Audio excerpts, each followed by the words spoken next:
25 ஆண்டுகள் கழித்து ஒரு இடதுசாரி எம்பி, அது ஒரு இடதுசாரி எம்பி சொல்கிற, சில இடதுசாரி எம்பிக்கள் பீகார் மாநிலத்திலிருந்து மக்களவைக்கு போவது உறுதி அப்படின்னு பேசிக்கிறாங்க. அதாவது 1999 கடைசியாக மார்க்சிஸ்ட் கம்யூனிஸ்ட் கட்சியை சேர்ந்த சுபோத் ராய் பாகல்பூர் தொகுதியிலிருந்து ஜெயிச்சு எம்பியாக போனார்.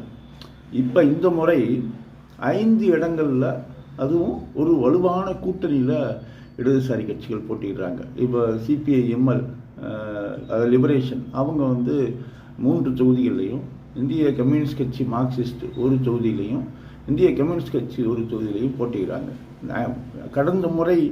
கடந்த சட்டமன்ற தேர்தலில் ஒரு நல்ல வெற்றி பெற்ற இடதுசாரி கட்சிகள் இன்றைக்கி பார்த்திங்க அப்படின்னா 15 எம்எல்ஏக்கள் அங்கே இருக்காங்க. இந்த முறை நிச்சயமாக பீகாரிலிருந்து ஒரு இடதுசாரி எம்பி மக்களவைக்கு செல்வது உறுதி அப்படின்னு